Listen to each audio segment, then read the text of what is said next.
El día de hoy he presentado al presidente Andrés Manuel López Obrador mi renuncia al cargo de ministro de la Suprema Corte de Justicia de la Nación, para que, en el caso de que la acepte, sea turnada al Senado de la República para su aprobación. Mi ciclo en la Corte ha terminado. Durante estos 14 años impulsé los criterios más vanguardistas que constituyeron el nuevo paradigma constitucional en la defensa de los derechos humanos de todas las personas. Toca ahora seguir sirviendo a mi país en la consolidación de la transformación de un México más justo y más igualitario, en el que sean prioridad quienes menos tienen y más lo necesitan. El México con el que soñamos es posible. Sigamos avanzando en su construcción, hasta que la dignidad y la igualdad se vuelvan costumbre. Hola, yo soy Elvis. El ministro Arturo Saldívar confirmó su renuncia para la Suprema Corte de Justicia de la Nación, lo cual, se generó la tensión que ha llevado una mayor polarización en el ambiente político y a los medios de comunicación. El académico y jurista Arturo Saldívar intentó como ministro presidente de la Suprema Corte de Justicia de la Nación renovar el Poder Judicial Federal. Sabía del reto. Tenía el encargo del presidente Andrés Manuel López Obrador, pero aunque lo intentó, no pudo, no concluyó. No está claro qué tanto avanzó, pero la reconstrucción de esa mole opaca quedó para después. Hoy presentó su renuncia, el único que lo ha intentado en los últimos años. El día de hoy he presentado al presidente Andrés Manuel López Obrador mi renuncia al cargo de ministro de la Suprema Corte de Justicia de la Nación, para que, en el caso de que la acepte, sea turnada al Senado de la República para su aprobación, anunció a través de su cuenta de X.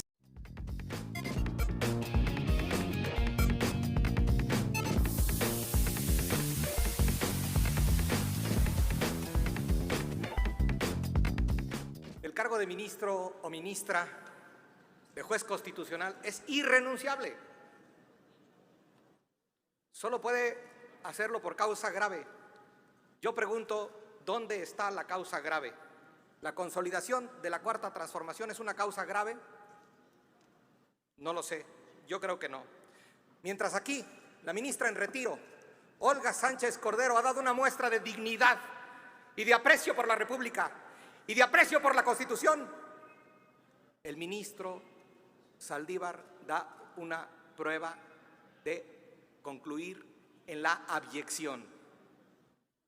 Corona su carrera que había empezado perfectamente, con argumentos brillantes, con posicionamientos garantistas, con extraordinarios argumentos el ministro Saldívar, y que los traicionó siendo presidente del Tribunal Constitucional.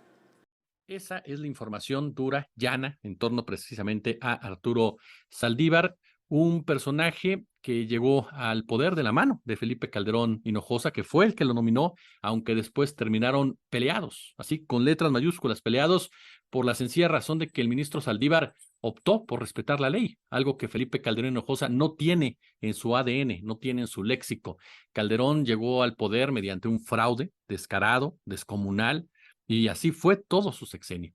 Un sexenio acostumbrado a violentar el Estado de Derecho, a criminalizar a los pobres, a imponer su santa voluntad con ese enorme complejo de hombre pequeño, y se topó con Arturo Saldívar, no una, en varias ocasiones, que desde la Suprema Corte de Justicia pues mostraba su inconformidad, su indignación, su incomodidad, de entrada por la guerra en contra del narcotráfico y todo lo que esto estaba generando, y segundo, con un caso emblemático, el caso Florence Cassés e Israel Vallarta.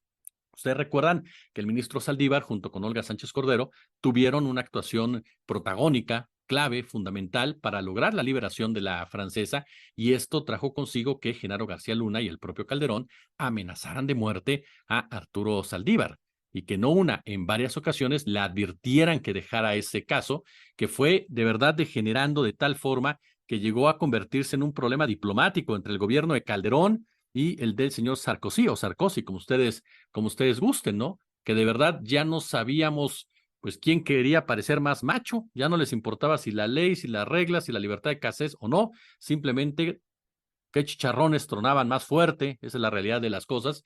Finalmente fue durante el sexenio de Enrique Peña Nieto, no fue durante el sexenio de Calderón, en el que se logró la liberación de Florence Cassé. No se ha podido lograr la de Israel Vallarta, a pesar de que el ministro Saldívar, siendo presidente de la Suprema Corte, lo intentó, no una, en varias ocasiones, al igual que las personas que están detenidas injustamente por el caso Wallace, pero no encontró eco, particularmente en la Fiscalía General de la República, por las razones que ya les hemos expresado en otras ocasiones, ¿no? Los intereses mediáticos, televisivos, empresariales, políticos, judiciales, que se mueven alrededor precisamente de todas estas personas que en cuanto pisen la calle como debería de ser, ya en automático, porque son inocentes y han pasado años pagando un crimen que no cometieron, pues muchos de los que los metieron pues tendrían que estar detrás de las rejas. El problema es que siguen en el poder de una u otra manera. El problema es que siguen operando desde el poder judicial, siguen operando mediáticamente. Televisa, por supuesto, tiene un papel fundamental en todo ello. Margolis, desde la comunidad judía, presiona con su poder económico, pero lo intentó el ministro Arturo Saldívar. Además, el ministro Saldívar fue presionado por el expresidente Calderón para mantener oculto la muerte de los 49 niños de la Guardia ABC, cuyo una de las irresponsables dueñas es familiar de su esposa Margarita Zavala. Muy buenas noches. Hoy fuimos testigos de un capítulo más de la famosísima saga Fuera Máscaras. El ministro de la Suprema Corte, Arturo Saldívar, quien fue presidente de la Suprema Corte en este sexenio, presentó su renuncia para incorporarse al equipo de la futura candidata presidencial de Morena, Claudia Sheinbaum. Fuera máscaras, porque desde hace 5 años lo que ha hecho el ministro Saldívar es defender los intereses de López Obrador en la Suprema Corte. Primero como presidente de la Corte, una Corte que gracias a la operación política de Saldívar tenía a López Obrador en la bolsa, pero una Corte que poco a poco se fue zafando el yugo del presidente, hasta que no quedaron del lado de López Obrador ni siquiera todos los ministros que él mismo nombró. Margarita Ríos Farjat decidió ser ministra independiente, Juan Luis González Alcántara Carranca decidió ser ministro independiente, y sometidos al obradorato solo quedaron los 3 que votaban siempre del lado del presidente, como el presidente quería: Arturo Saldívar, Yasmín Esquivel, la ministra plagiaria, y Loretta Ortiz, que fue diputada obradorista y es esposa del fiscal electoral del gobierno. El primer acto de Arturo Saldívar como ministro de la Suprema Corte fue mostrar su total independencia ante el presidente en turno. Era Felipe Calderón. Y a pesar de que el propio Calderón lo había postulado como ministro, su primer proyecto de sentencia fue por el incendio de la guardería ABC de Sonora y fue brutalmente en contra del gobierno de Calderón. Era el año 2010. El último acto de Arturo Saldívar como ministro de la Corte fue mostrar su total dependencia hacia el presidente López Obrador, sumándose al equipo de la corcholata favorita. Vaya legado. Saldívar se volvió famoso por ser fanático de Taylor Swift, ¿no? Permítame retomar una de sus estrofas más famosas. No era lo que parecía, no era el alma gemela, era el villano que ya fue capturado.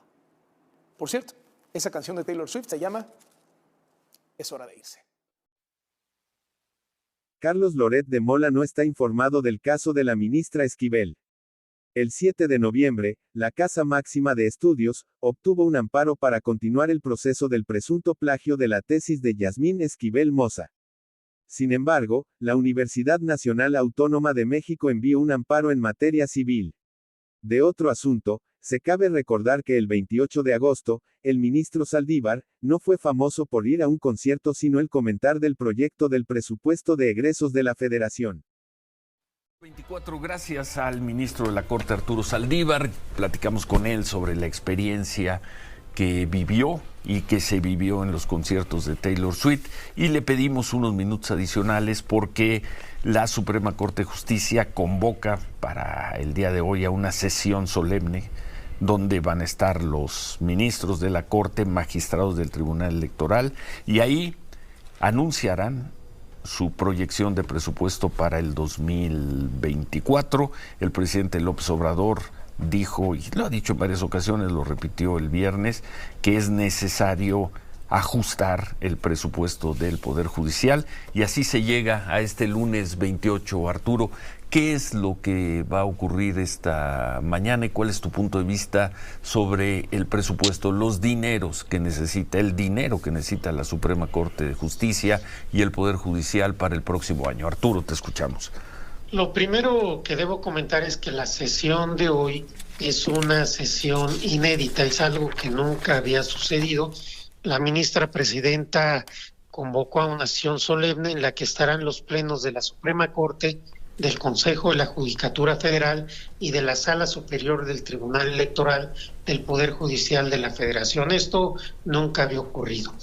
En segundo lugar, te quiero decir que no conozco cuál va a ser la dinámica de la sesión, ni tampoco conozco y entiendo que ninguno de los ministros o ministras conocemos cuál va a ser el mensaje de la ministra presidenta. Entonces no tendría ninguna opinión en lo particular. Estoy a la expectativa, igual que ustedes, para saber cuál va a ser el sentido del mensaje que va a emitir hoy la ministra presidenta. ¿A qué hora es? ¿A qué hora lo están convocando? A las 12 del día. A las 12. La Suprema Corte tuvo un presupuesto, está ejerciendo este año un presupuesto del orden de 77,000 millones de pesos. ¿Es mucho dinero, Arturo? Mira, yo tuve la fortuna, Ciro, de haber podido contar durante los 4 presupuestos que me tocó negociar con un presupuesto suficiente, adecuado para que el Poder Judicial pudiera prestar la función tan importante de impartir justicia para toda la gente, para el pueblo de México. En esta ocasión ya no soy yo el responsable de llevar a cabo esas gestiones y de convencer a los otros poderes, particularmente a la Cámara de Diputados, de cuáles son los recursos que requerimos para seguir adelante con nuestra función, de tal manera que esta situación le toca ahora particularmente a la presidenta de la Corte y el Consejo de la Judicatura Federal, y yo he tratado de ser muy respetuoso en toda su gestión y no hacer ningún comentario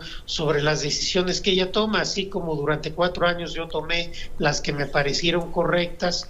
Ella está haciendo lo que le parece que es lo más correcto y adecuado, y yo tengo que respetarlo desde el punto de vista institucional y también personal. Postdata. Las diputadas y los diputados discutieron el presupuesto de egresos de la Federación entre 6 y 7 de noviembre. El último día se aprobó en general. La verdad es que cómo se nota que ya no hay mochada en estos tiempos, porque ni están los panistas, ni los priistas, ni sus luces. Antes se les veía con los ojitos bien contentos en esta temporada, brillosos, porque no se nos olvida que en tiempos del presupuesto aquí era un festín de la corrupción. Ya no hay mochada, esa es todo el meollo de su lloradera, esa es la realidad. Nosotros, desde el primer presupuesto de la Cuarta Transformación, hemos sabido recoger los sentimientos de esta nación, producto de una lucha histórica del pueblo de México, y plasmarlos en un paquete económico que pone como prioridad a los históricamente marginados por ustedes. Con este presupuesto, la pensión para adultos mayores aumenta a 6,000 pesos bimestrales. Si ustedes gobernaran, ¿qué sería de esas 11 millones de personas de la tercera edad que seguramente, ¿dónde quedaría ese dinero? ¿En manos de Fox? ¿En manos de Calderón?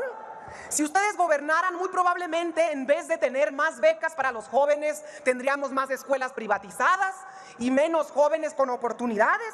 Ahí donde ustedes hubieran hecho su agosto con la tragedia, nosotros vamos a poner a Acapulco de pie. La discusión del presupuesto no es una discusión técnica, es una discusión política. Es muy fácil saber qué está planteando la derecha, porque aunque parece broma, es en serio, todo lo que dice es al revés. Si dicen que aman al pueblo es que lo odian, si dicen que están preocupados por la salud nunca les ha importado, pero no voy a hablar en abstracto, voy a hablar en concreto. Me llamó mucho la atención que el PRI, al fijar posición en tribuna, haya dicho que el FOBAPROA va a ser responsabilidad de nuestro movimiento. Yo le recuerdo a los prianistas que fue en el gobierno, lo acaban de revivir, lo trajeron de ultratumba Ernesto Zedillo para venir a darle consejos al mejor presidente de la historia moderna del país, al compañero presidente López Obrador.